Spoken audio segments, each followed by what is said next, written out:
I think I'm on. I'll try and do a little update. I hope you can see it. I'm going to brag on it. That's a piece of driftwood that I found, and I'll give a little lesson. I put about 5 coats of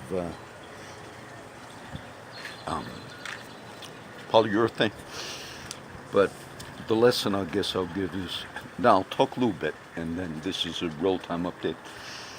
But I saw that piece of driftwood, maybe 5 months ago, but I was walking where my daughter lives, but it's a couple-mile walk down to the bay, and I found it.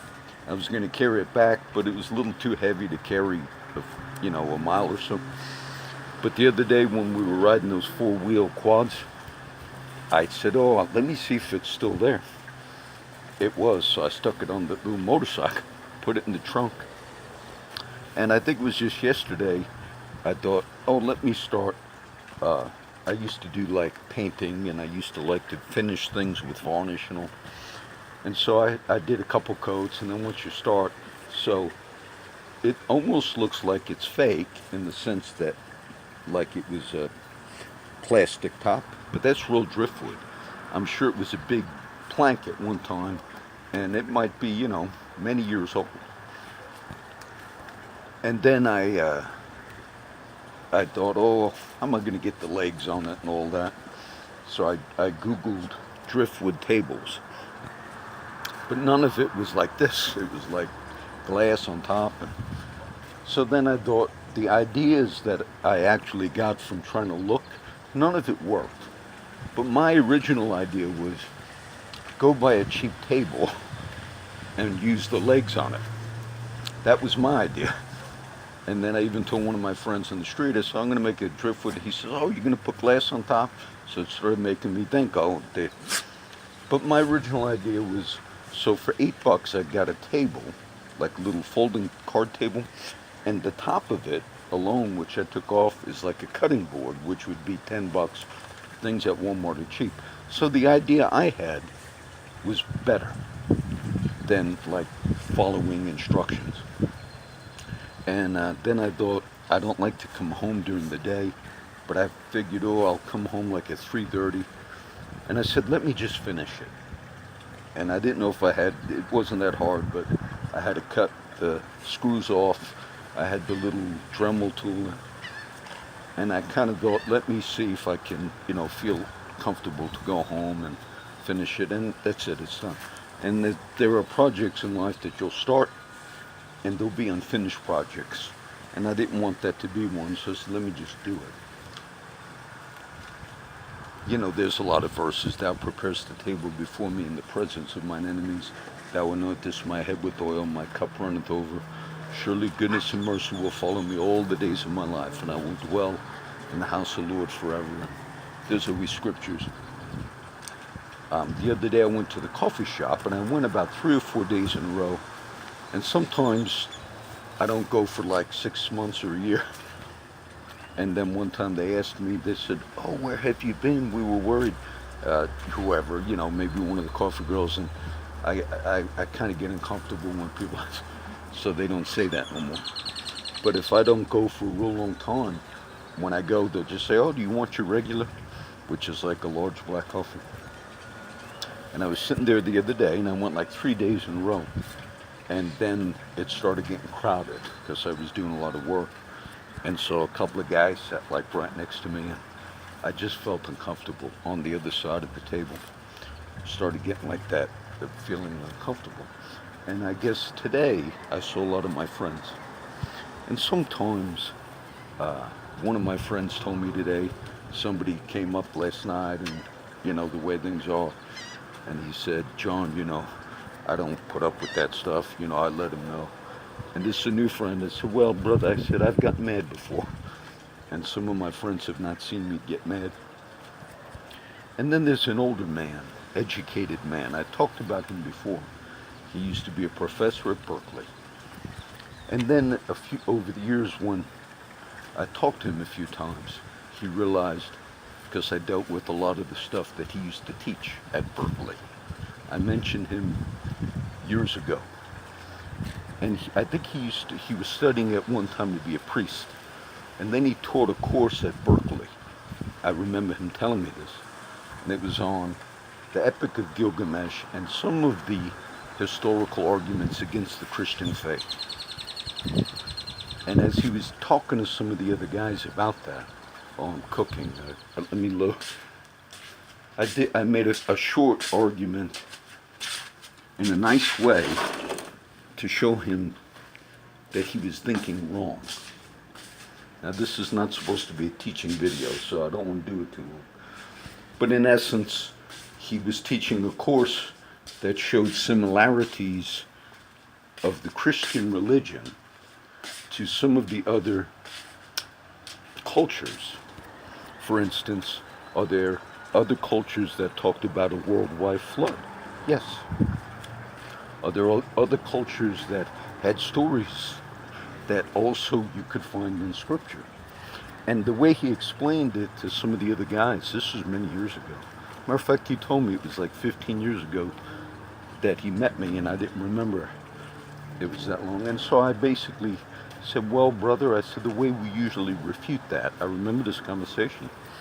I said, if there's a historical event that happened, meaning the flood, the worldwide flood, Noah, I said, if you find that event recorded in other cultures, I didn't debate everything with him about it, okay? I said, but it wouldn't mean the Bible's not true. Matter of fact, it would verify the claims of the Bible. And when the Bible records a historical event, nowhere does it mean you will never find the record of that event in another writing. For instance, Josephus, talking about Christ and other things like that, the historian. But he never saw that, and maybe he was teaching that course for years. And I remember he later told me he went back to the church, and he thanked me and all. But he comes up sometimes, and I don't always like to do whole courses, if you will. And I noticed he's like sat next to me, and I was just trying to be resting, and I don't always, you know. And of course, I told him in the past I have a lot of stuff online, and he told me, well, I don't do computers, and that's fine, and I'm not. I wanted to, be by myself a little bit, and so I'm not out there like, listen what I got to say.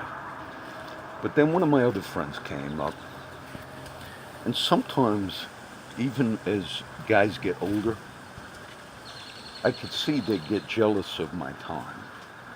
And maybe some of them at times are trying to get me into a project with them, just so I'd spend more time particularly with them. And I have a rule that I don't like giving a lot of rides, because sometimes the last few weeks people have asked me, oh, do you have your car? And sometimes I have the motorcycle. But sometimes I don't, because in the past I used to tell the guys, I don't want you carrying any drugs on you. And they followed that rule pretty much. They would tell me, Yui, one time I was going to give him a ride.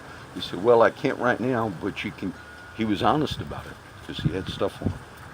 So I made it a point just to not give rides, because I don't want to turn down some people. And so a few times, a couple of people asked me, can you give me a ride?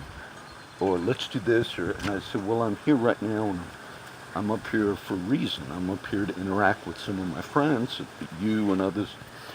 So he got a little rude, but I'm used to some of the guys. And some of them have seen me mad, but they know I'm nice too. And this former professor, he kind of said, he got like a little rude with you, John. And I said, well, he's a friend of mine. I said, I help him out a lot. But there's always that thing in me like I want to say.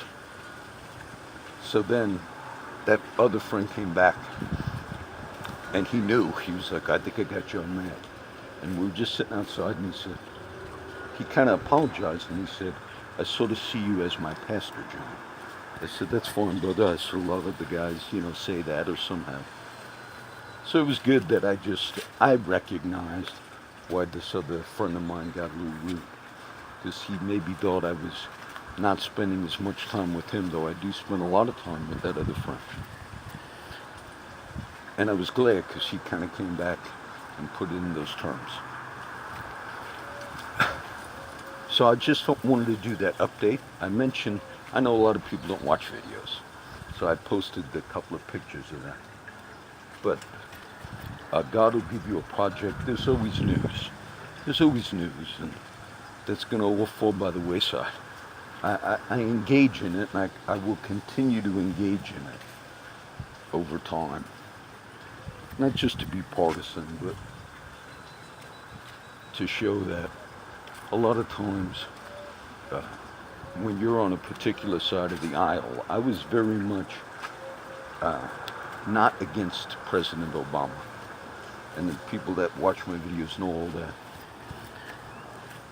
And I don't like the style of Mr. Trump, but when you see, when people think, people that are in law enforcement, or people that are in the ability to make decisions, to investigate or whatever it is, if I see bias and stuff like that, people have this assumption, well, they had to go before a judge for a certain investigation of a president. What makes people think that all of that is a just system? That people don't have their own biases? There was one being I mentioned a little bit. There's one way that I won't even do it. They said, well, they talked to an ethics group, and the ethics lawyer said, so I find some people that believe there's corruption within presidents, which surely there is. There's corruption within this, which, and then they say, but how dare anybody ever challenge the FBI? That's the foundation. Oh, how ridiculous. How ridiculous. So you believe there's corruption in everything, except how could a judge ever approve a certain thing? I could tell you some of the cases of some of the most corrupt judges that got away with things. I don't want to do a whole lot of local issues. I covered that there was a criminal case right in this region, and they killed all 4 of those witnesses coming up to trial. 3 or 4. Some I think were women. And then the last witness in that criminal trial, multiple murder case, decided she would recant, obviously. And that's it. They dropped. I don't know of any region of the country where you would have a murder trial and every one of those witnesses was killed because indeed they were witnesses. And then it's dropped. So don't ever fool yourselves that we don't have a problem here in this region. That was not in Oasis County. I didn't comment on if you looked at all the people they arrested for the double murder on Black Chuck Lane or Black something Lane out in London districts, you look at that, one of the kids was from Flower Bluff, Trebin Wheeler or something. I've had some of my friends tell me,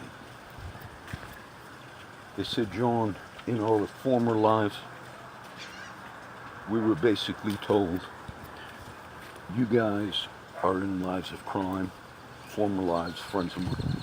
Therefore, whatever you do to one another, we're going to not get involved. Meaning, you go and kill each other and do those types of things.